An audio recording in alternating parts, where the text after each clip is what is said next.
நான் சொல்லுகிறேன், மரத்திற்கு மரம் தாவுகிற அணில் குஞ்சுகளுக்கு சொல்லுகிறேன், டே இந்த தமிழ்நாட்டிற்கு தமிழ்நாடுன்னு பேரு வச்சவன்டா திமுக காரன். இந்த ஜெயலலிதாவை ஒழிக்கிறதுக்கே நான் உன்னைய வளப்பண்டான்னு வளர்த்தது எங்க அப்பா. 76 எஃப்ஐஆர் ஜெயலலிதா மேல, சாவர வரைக்கும் திமுக காரன்டா. நீ போஸ்ட்மேன் தான். யாரு? Arun ஜேட்லியா. You are just a postman. Hand over this to Vajpayee. He know my values. வாஜ்பாயிட்ட போய் இதை பார்த்தோன்னு வாஜ்பாய் இப்படி கிழிச்சு தூக்கி போட்டார். அதனாலதான் வாஜ்பாயினுடைய ஆட்சி அந்த அம்மா கலைச்சுது. ஜெயலலிதா இடத்தை நிரப்ப வந்த எடப்பாடி பழனிசாமி உன் மவனை காப்பாத்துறதுக்கு இப்படி கர்ச்சிப்ப கட்டிக்கிட்டு வந்தியே. 300 வருஷத்துக்கு முன்னாடி வெள்ளைக்காரன் கண்டுபிடிச்சா பேண்ட் பெருசு, எங்க தப்பில பெருசு, இப்படியே பேசிக்கிட்டே இருந்தா என்னடா அர்த்தம்? எது பெருசுன்னு அடிச்சு காட்டு.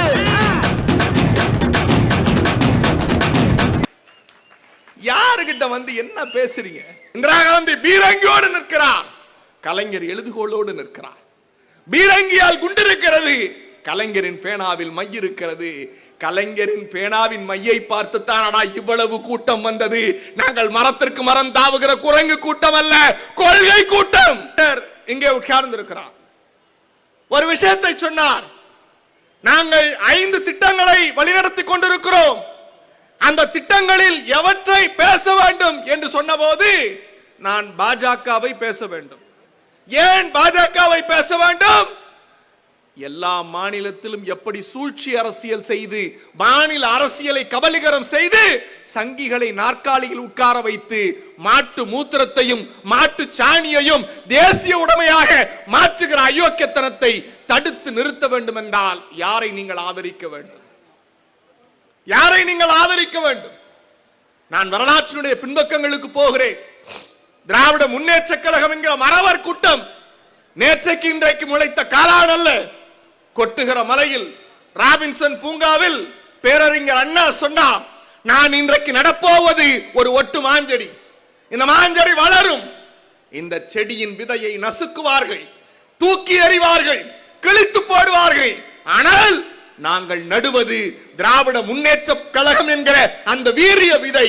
அது மண்ணை கிழித்து வளரும், மண்ணை கிழித்து வளரும். வளருகிற மரம் வேர் விடும், கிளை விடும், காய் விடும், கனிகள் விடும். பல்லாயிரக்கணக்கான பறவைகள் இங்கே உட்கார்ந்து பசியாரும். இந்த மரத்தின் அடியில் 50 ஆண்டுகளுக்கு பிறகு ஒரு தன்மானம் மிக்க கூட்டமான தமிழன் கூட்டம் இங்கே வாழும். அன்றைக்கு வளருகிற மரத்தின் பெயர் திராவிட முன்னேற்ற கழகம் என்கிற பேரியக்கம் என்று அண்ணா சொன்னார். அன்றைக்கு அண்ணா நட்டு வைத்த விதைதான் இன்றைக்கு விருட்சமாக. தமிழ்நாட்டில் எவன் தமிழனை அடிமைப்படுத்த எத்தனித்தான், தமிழனின் மானத்தை, தமிழனின் மொழியை, பண்பாட்டை எவனாவது தொட நினைத்தால் முதலில் வருவது யார் குரல்? யார் குரல்? முத்துவேல் கருணாநிதி ஸ்டாலின் எங்களை தமிழ்நாட்டின் எல்லை சாமிதான் எங்களை காக்கிறான். நான் சொன்னேனே, அண்ணாவை ஏன் பேச வேண்டும்? அண்ணாவை ஏன் பேச வேண்டும்? நாடாளுமன்றத்தில் அண்ணா முழங்குகிறார். Do you know what is state autonomy? மாநில சுயாட்சி என்பது என்னவென்று உங்களுக்கு தெரியுமா? எங்களுக்கு அவற்றையெல்லாம் கவலை இல்லை. அண்ணா சொன்னார், நான் பதவி பித்து பிடித்து அலைகிற அல்ல. ஒரு காகிதத்தில் முதலமைச்சர் என்று எழுதிவிட்டு இதிலே உட்கார்ந்து கொள் என்று சொன்னால் ஏற்றுக்கொள்ளுகிற அடிமையும் நான் அல்ல. அண்ணா சொன்னார், சர்க்கரை என்று காகிதத்தில் எழுதி நக்கினால் அது இனிக்காது. எனக்கு உண்மையான மாநில சுயாட்சி வேண்டும். மக்களால் தேர்ந்தெடுக்கப்பட்ட தலைவனுக்கு உண்மையான உரம் வேண்டும். அதற்கு என் உயிரே போனாலும் என் முதுகெலும்பு தண்டுவடம் வளையாது.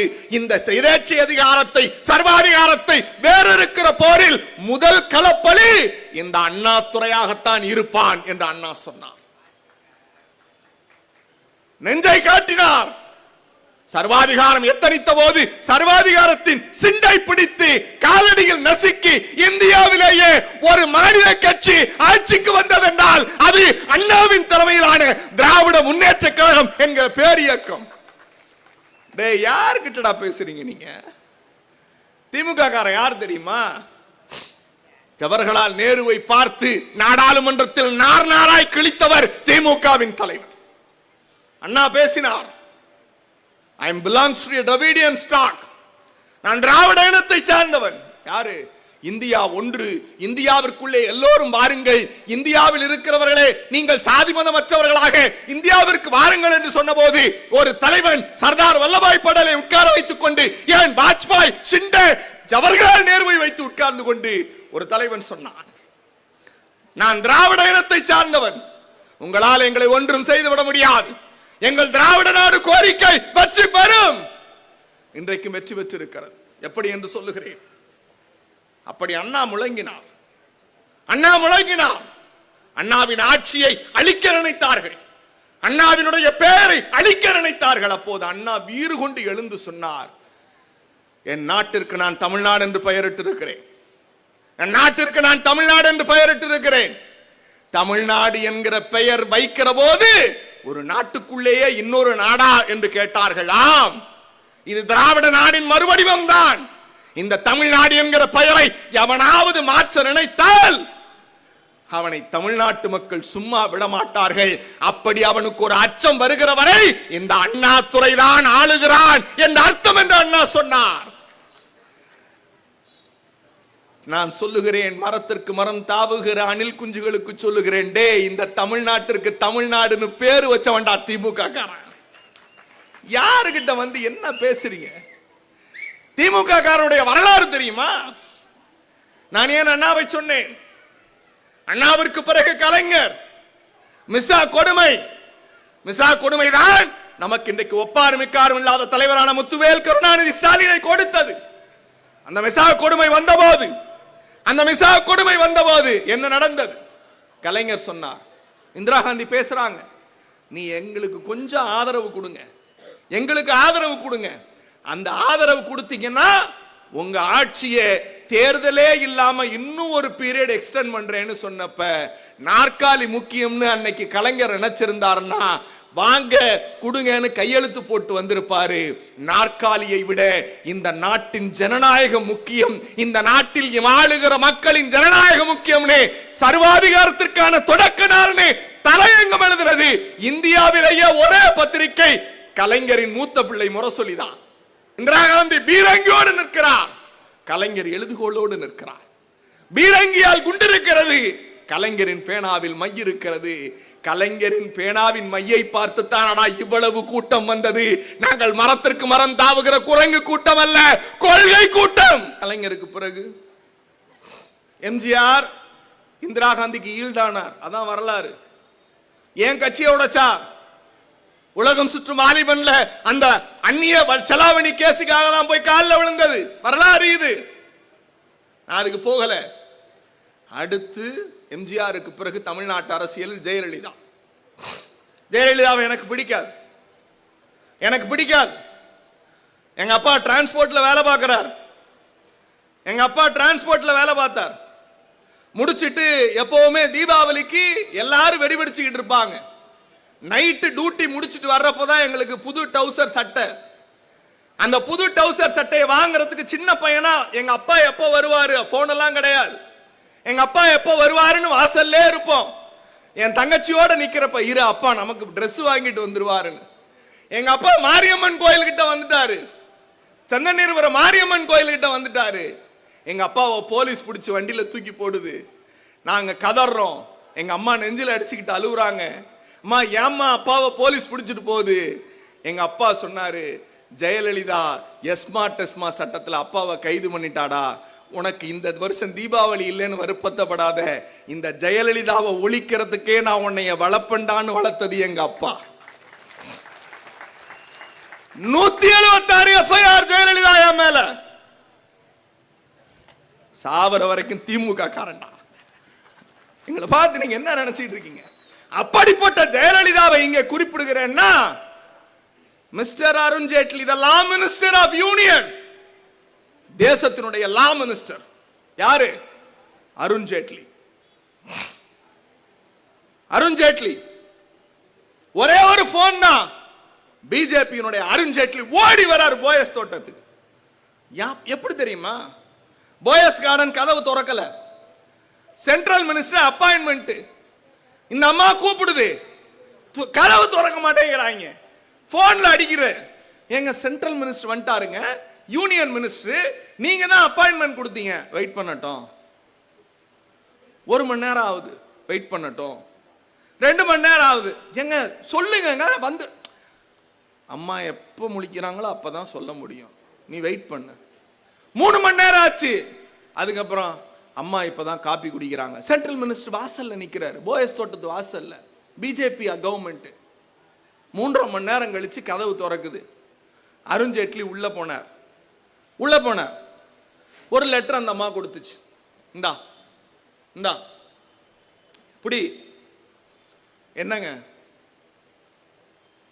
கலைஞர் ஆட்சியை கலைக்கணும். கலைஞர் ஆட்சியை கலைக்கணுமா? கலைஞர் ஆட்சியை கலைக்கணும். சரிங்க. 2வது, என் மேல இருக்கிற சொத்து குவிப்பு வழக்கு, வருமான வரி வழக்கெல்லாம் வாபஸ் வாங்கணும். இது பெரிய காரியங்க, இது உடனே எல்லாம் ஏய், நீ போஸ்ட்மேன் தான். யாரு? Arun Jaitley. You are just a postman. Hand over this to Vajpayee. He no my values. Jayalalithaa சொல்லுது அருண்ஜேட்லிட்ட. அருண்ஜேட்லி இப்படி வாங்கிட்டு போறாரு டெல்லிக்கு போறாரு. சினாரியோவை பாருங்க. சாதாரண ஜெயலலிதா முதலமைச்சர் கிடையாது. அருண்ஜேட்லி 3.5 மணி நேரம் வந்து நிக்கிறாரு. கதவை திறந்து காப்பி கூட கொடுக்கல, நிக்க வச்சு ஒரு கவரை கொடுக்குறாங்க. வாங்கிட்டு போய் எங்க ஆட்சியை கலைங்கன்னு சொல்றாங்க. வாஜ்பாயிட்ட போய் இதை பார்த்தோன்னு வாஜ்பாய் இப்படி கிழிச்சு தூக்கி போட்டார். அதனாலதான் வாஜ்பாயுடைய ஆட்சி அந்த அம்மா கலைச்சுது. இங்க நான் சொல்றது என்னன்னா, எப்பா சேலத்து இரும்பு மனிதர், சேலத்து கரும்பு மனிதர், புரட்சி தமிழர், அதிமுகவின் பொதுச் செயலாளர், ஜெயலலிதா இடத்தை நிரப்ப வந்த எடப்பாடி பழனிசாமி, உன் மவனை காப்பாத்துறதுக்கு இப்படி கர்ச்சிப்ப கட்டிக்கிட்டு வந்தியே, உன்னையெல்லாம் வச்சுக்கிட்டு நாங்க எப்படியா அரசியல் பண்றது? உன்னையெல்லாம் வச்சுக்கிட்டு நாங்க எப்படி அரசியல் பண்றது? நான் சொன்னேனே, எங்கள் தலைவர்கள், நீங்கள் எங்கள் தலைவர்களுடைய கால் தூசிக்கு கூட சமமில்லை. ஆனால் உங்கள் கட்சியின் பொதுச் செயலாளர், மத்திய அமைச்சரை 3.5 மணி நேரம் கேட்ல நிப்பாட்டினடா அந்த அம்மா. நீங்க எல்லாம் என்ன பண்ணீங்க? மூச்சுக்கு 300 தடவை. போன தடவை 4 வருஷம் ஆட்சியில் இருந்தப்ப ஓபிஎஸ் போய் காலில் விழுந்தா, அடுத்த காலில் பிளைட்டை பிடிச்சு போய் ஏபிஎஸ் காலில் விழுந்துட்டு வந்தாப்ல. மாறி மாறி காலில் விழுந்துட்டு வந்து இப்ப நேரடியா போய், நான் எங்க போறீங்கன்னு கேட்டா, நாங்க டெல்லியில இருக்கிற அதிமுக ஆபீஸ் போறோம்ட்டு எல்லாமே மிட் நைட்ல தான் போறாங்க. அமித்ஷா வீட்டுக்கு மிட் நைட்ல தான் போறாங்க. ஏங்க போறீங்கன்னு கேட்டோம். அதெல்லாம் ஏன் நான் உங்கள்கிட்ட சொல்லணும்? அதெல்லாம் ஏன் உங்கள்கிட்ட சொல்லணும்? இல்ல பரவாயில்ல சொல்லுங்கன்னு சொன்னப்ப அவங்க சொன்ன பதில், நாங்கள் கூட்டணி வைத்திருக்கிறோம். என்ன பதில்? நாங்க கூட்டணி வைத்திருக்கிறோம். சரிங்க, நீங்க கூட்டணி வச்சிருக்கீங்க. நாங்க இப்போ ஒரு கேள்வி கேட்கிறோம். பாஜக நம் மாநிலத்தை வஞ்சிக்குதா இல்லையா? பதில் சொல்லுங்க. பாஜக நம்முடைய மாநிலத்தை வஞ்சிக்குதா இல்லையா? சத்தமா என கேட்கல. வஞ்சிக்குது. மாநிலத்தை வஞ்சிக்கிற பாஜகவோடு அதிமுக கூட்டணி வைத்திருக்கிறது. இந்த கூட்டணி விளங்குமான்னா இது ஒரு டாக்டிஸ். சார், நான் ஒரு விஷயம் சொல்றேன் சார். முதலமைச்சருடைய ஒரு 5 திட்டம் சொல்றேன், வேற எதையும் பேசல. போன வாரம் முதலமைச்சர் சென்னையில் நம்ம அமைச்சர் ஒரு விஷயத்தை தொட்டார்ல, அன்பு கரங்கள்னு. அந்த திட்டம் தொடங்குறப்ப நான் நின்னேன், முதலமைச்சர்கிட்ட இருந்தேன். முதல் வரிசையில் சோஃபால உட்கார்ந்து இருந்தேன். முதலமைச்சர் பேசி முடிக்கிறார். முதலமைச்சர் பேசுறப்ப கூட அதுக்கு முன்னாடி ஒரு சின்ன பொண்ணு திவ்யான்னு பேசினாங்க. அந்த பொண்ணு பேசுறப்ப எனக்கு அழுகையா வந்துச்சு. பொதுவெளியில அழுவுறேன், என்னால கண்ட்ரோல் பண்ண முடியல, அழுதுகிட்டே இருக்கேன். அந்த குழந்தை பேசுது. அந்த பிள்ளை 6வது படிக்குது. அந்த பிள்ளை மேடையில் சொன்னுச்சு, என் பேரு திவ்யா, நான் மறைமலை நகர்ல இருந்து வரேன். எனக்கு 4 மாசம் இருக்கிறப்ப எங்க அம்மாவும் அப்பாவும் ரோடு ஆக்சிடென்ட்ல செத்து போயிட்டாங்க. நான் பொழைச்சேன். என் பாட்டி தான் வீட்டு வேலை பார்த்து என்னை காப்பாத்துறாங்க. 4 மாசங்க அந்த குழந்தை. இப்ப 6வது படிக்கிறான் அந்த பிள்ளை. திவ்யா சொன்னா, நான் அனாதை, என் பாட்டி வீட்டு வேலை செய்வாங்க, எனக்கு வரையறது ரொம்ப பிடிக்கும், வரையறது ரொம்ப பிடிக்கும். என் பாட்டி கிட்ட போய், அம்மா எனக்கு கலர் பென்சில் வாங்கி கொடுன்னு சொன்னா, கலர் பென்சில் வாங்கி கொடுன்னு சொன்னா பாட்டி திட்டுவாங்க. நம்ம சோத்துக்கே கஷ்டப்படுறோம், உனக்கு கலர் பென்சில் தேவையான்னு கேட்பாங்க. ஆனா இங்க உங்களுடன் ஸ்டாலின் ஒரு முகாம் நடந்துச்சு. என் ஸ்கூல்ல என் ஹெட் மாஸ்டர் பெற்றோர் இல்லாத குழந்தைன்னு பதிவு பண்ணி வச்சிருந்ததை பார்த்துட்டு எங்களை கூப்பிட்டு இந்த மனுவை ஃபில்அப் பண்ணி இந்த முகாம்ல கொடுங்கன்னு நாங்க கொடுத்த உடனே எங்களுக்கு ஒரு உதவி வரும்னு சொன்னாங்க. நாங்க நம்பல. ஆனா இன்னைக்கு மாசம் 2000 ரூபாய் எனக்கு கொடுக்கறாங்க. அது அல்ல இந்த கைதட்டல், அதுக்கு அல்ல. அந்த குழந்தை சொன்னுச்சு, இனிமே என் கனவு ஒரு ஓவியர் ஆகிறது, இனிமே கலர் பென்சிலும் வாங்க என் பாட்டி யார்கிட்டையும் பிச்சை எடுக்க வேண்டாம், என்னைய பாத்துக்கிறதுக்கு அப்பாவா அம்மாவா இருக்கிற என் முதலமைச்சர் ஐயா இருக்காருல்ல, அந்த காசுல வாங்குவேன்னு சொன்னாங்க. யோசிச்சு பாருங்க. ஒரு திட்டம் தான் எல்லோருக்கும் எல்லாம் என்று சொல்லுகிற போது, அந்த திட்டத்தை நடைமுறைப்படுத்துகிற போது ஒரு தலைவன் சிந்திக்கிறான். அனாதை குழந்தைகள் தமிழ்நாட்டில் இருக்கக்கூடாது. அந்த குழந்தைகள் அப்படி இருந்தால் அந்த குழந்தைக்கு தாயும் தந்தையும் நானாக இருப்பேன்னு அந்த பிள்ளைகளுக்கு மாசம் 2000 ரூபாய் 18 வயசு வரைக்கும். அது மட்டுமல்ல, அந்த மிகப்பெரிய பியூட்டி என்னன்னா, அந்த குழந்தை படிச்சு முடிச்சு காலேஜுக்கு போறப்ப அந்த பிள்ளை என்ன விரும்புறாளோ, எந்த காலேஜில் விரும்புறாளோ அந்த கல்வியை தமிழ்நாடு அரசின் சார்பில் இலவசமாக பெற்று தந்து அந்த குழந்தையின் எதிர்காலத்தை நிர்ணயப்படுத்துற ஒரு தலைவன் எங்க தலைவன். எல்லாம் மத்திய அரசு நசுக்குது. நம்ம அமைச்சர் இருக்கார், பள்ளிக்கல்வித்துறை அமைச்சர். உங்கள்கிட்ட ஒரு செய்தி கேட்கிறேன். நிறைய தாய்மார்கள் இருக்கீங்க, உங்க பிள்ளை இப்ப ஸ்கூலுக்கு போதில்லை, காலையில உணவு நீங்க கொடுக்கறீங்களா?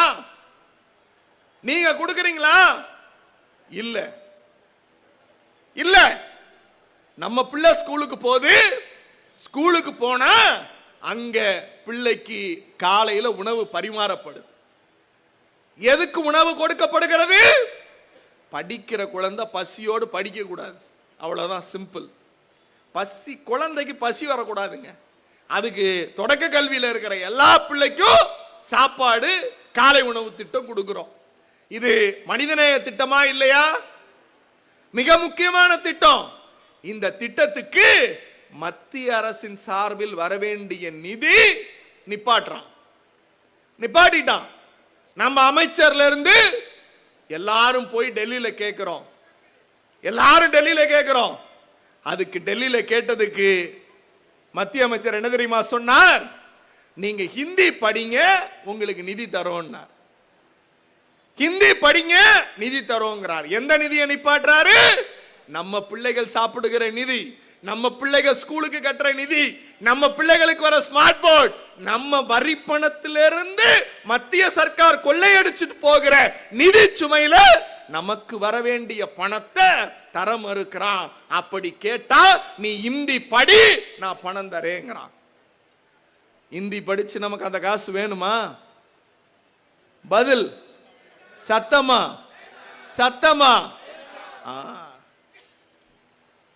பாவேந்தர் பாரதிதாசன் தான் சொல்லுவார், இந்திக்கு சலுகை தந்திடுவார், அந்த ஈனரை காரி உமிழ்ந்திடுவோம்.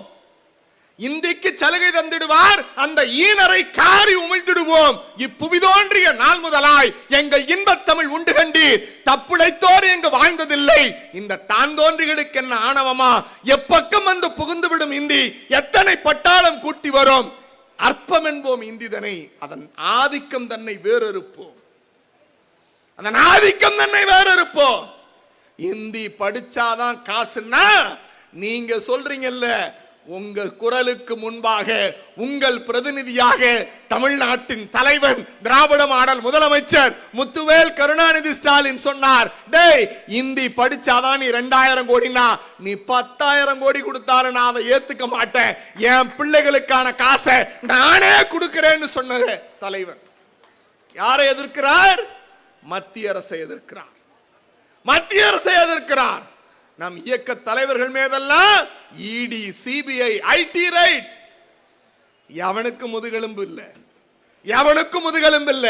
ஆனா இந்தியாவிலேயே முதுகெலும்புள்ள ஒரே தலைவன், இந்த சர்வாதிகாரத்தை, இந்த சங்கி கூட்டத்தை வேறு இருக்கக்கூடிய ஒரே தலைவன் யார் என்றால் நம்முடைய முத்துவேல் கருணாநிதி ஸ்டாலின் அவர்கள் தான். இந்த தலைவன் தான் தமிழ்நாட்டை காக்க முடியும், தமிழ்நாட்டை காக்க முடியும். கீழடி என்பது தமிழனின் பெருமை, கீழடி என்பது தமிழனின் தொன்மை. சார் இன்னைக்கு இல்ல சார், 6000 வருஷத்துக்கு முன்னாடி தமிழன் தங்கத்துல தோடு போட்டிருக்கான். தமிழச்சி கார்பன் டெக்னாலஜில கண்டுபிடிச்சிருக்கோம். நாம தான் அதை உலகத்திற்கு அறிவிச்சோம். இரும்பை கண்டுபிடித்தவன் தமிழன், இரும்பை கண்டுபிடித்தவன் தமிழன். துருக்கிக்கு பிறகு முதல்ல துருக்கி தான் கண்டுபிடிச்சுன்னா, ஆனால் துருக்கிக்கு முன்னாடியே கீழடியில என் தமிழன் இரும்பை உருக்குகிற தத்துவத்தை கண்டுபிடிச்சிருக்கான்னு உலகத்துக்கு என் தலைவன் முத்துவேல் கருணாநிதி ஸ்டாலின் சொன்னார். பாஜக என்ன தெரியுமா பண்ணுச்சு? பாஜக என்ன பண்ணுச்சு தெரியுமா? அங்க ராமன் இருக்கான்னு ஒரு அறிக்கை கொடு அப்படின்னு அமர்நாத் ராமகிருஷ்ணன் ஒரு தண்டை கேட்கிறாங்க. அவர் தான் அதுக்கான டைரக்டர். அவர் சொன்னாரு, ஏங்க அங்க கடவுளே இல்லைங்க, தமிழன் அவன் மூதாதையரைத்தான் தடுத்து நிறுத்தி இருக்கிறது பாஜக.